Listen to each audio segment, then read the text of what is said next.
In today's hyper-connected world, we find ourselves trapped in an endless cycle of seeking, moving, and hoping for something better. This is the story of Cameron, a marketing professional, whose restless spirit had led him through 4 different cities and countless job changes, each time chasing the elusive promise of fulfillment. Cameron's career trajectory reads like a modern professional's resume. It's electronics marketing, software sales management, manufacturing operations. Each role brought traditional markers of success, decent pay, respectable titles, growth opportunities. Yet beneath these achievements lay a persistent hollow feeling, a gnawing sense that something essential remained missing. His girlfriend, Maria, a remote costume designer for a major gaming company, possessed the flexibility that enabled their nomadic lifestyle. Unlike Cameron's restless job hopping, she had found professional contentment, but shared his hunger for something indefinable, adventure, purpose, or perhaps simply change, for change's sake. Their latest destination was Montrose, Houston, a vibrant neighborhood that promised the fresh start they perpetually sought. Cameron had landed another position, this time with a subsea and space engineering firm, a role that sounded impressive enough to quiet his inner doubts, at least temporarily. The first weeks in Houston unfolded with familiar patterns. Cameron navigated the typical onboarding process, introductions, market research, endless email chains, and corporate culture absorption. The work felt simultaneously foreign and recognizable, a paradox that captured his professional experience perfectly. Different but familiar, he described it to Maria during their first weekend dinner at Marmo, a local restaurant they discovered. His words carried both hope and resignation. Anxious excitement for potential growth shadowed by the creeping suspicion that this job might follow the same trajectory as all the others. Their domestic routine established itself naturally. Work, meals, evening walks, television, sleep. These walks became their favorite ritual, aimless explorations through their new neighborhood that provided both exercise and discovery. There was something profoundly satisfying about walking without destination, moving forward, simply for the joy of movement itself. During one memorable Saturday walk, they encountered a peculiar sight, an older gentleman, perhaps in his 60s, digging what appeared to be a substantial hole in his front yard. When he noticed them passing, he called out cheerfully, all in a day's work, while gesturing toward his excavation project. The couple exchanged amused glances, charmed by their new neighbor's friendliness. Some nice people around here, Cameron remarked, and they continued their exploration with elevated spirits.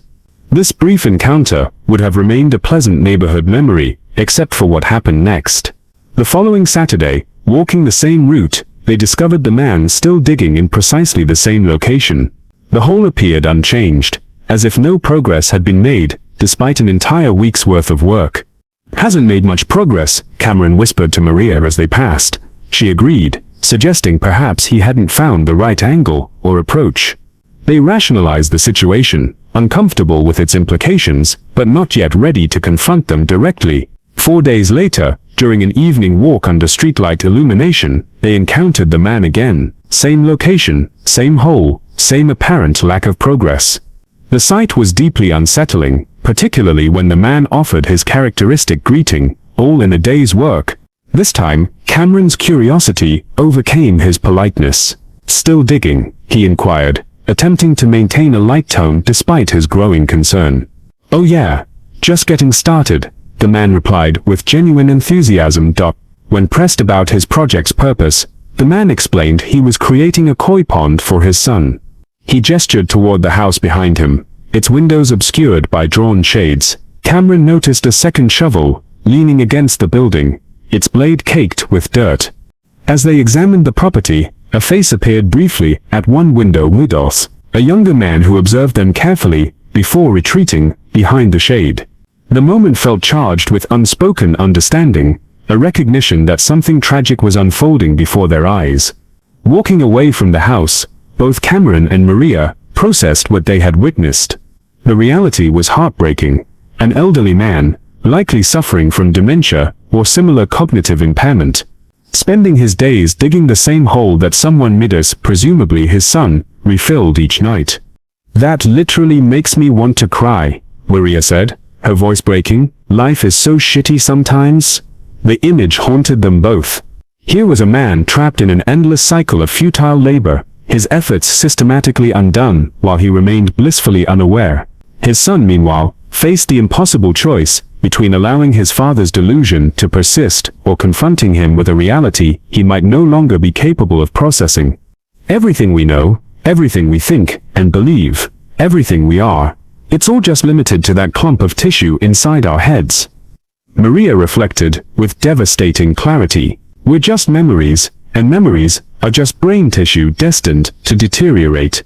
Cameron found himself returning to the house alone, drawn by morbid curiosity and something deeper, recognition. When the old man looked up from his eternal excavation and cheerfully declared it a beautiful day, Cameron experienced a moment of profound dissonance. Despite his tragic circumstances, the man seemed genuinely content. He worked with purpose, greeted strangers warmly, and appreciated the weather. His happiness appeared authentic, even if built upon a foundation of illusion.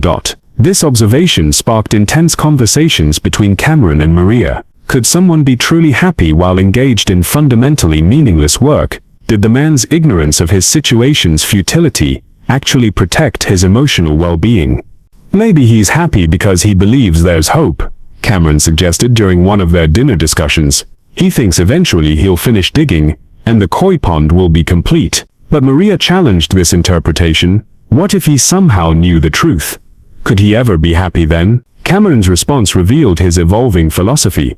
Maybe one can accept that truth, and in accepting it, actually conquer it. He's not doing anything different either way, whether the pond gets finished or not in his mind. Today he's just digging. This insight led to a broader revelation about human existence. Perhaps even knowing that our efforts might ultimately prove futile, we can still find meaning in the process itself. We can still appreciate beautiful days, cherish relationships, remain present in our activities, and continue trying. Maybe one simply must try to be happy, Cameron concluded. This philosophical breakthrough began transforming Cameron's approach to his own life. The following Monday morning, he kissed Maria goodbye with unusual intensity and attention. During his commute, instead of ruminating about career dissatisfaction, he observed his surroundings with fresh eyes, architectural details, natural light, human interactions. He played music he enjoyed, felt the air on his skin, and allowed himself to laugh at the simple pleasure of being alive and aware. The metaphor was clear. Like the man with his endless hole, Cameron had been digging his own form of futile excavation, constantly seeking the next job, the next city, the next opportunity that would finally provide the satisfaction he craved. But perhaps the error lay not in the seeking itself, but in the assumption that satisfaction would come from external achievement. The old man's peaceful contentment, while engaged in objectively meaningless work, suggested an alternative approach to happiness, one based on presence, acceptance, and the decision to find joy, regardless of circumstances.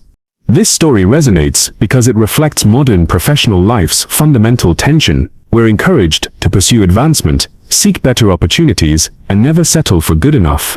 Yet this constant striving often leaves us feeling hollow, always focused on future achievement rather than present contentment.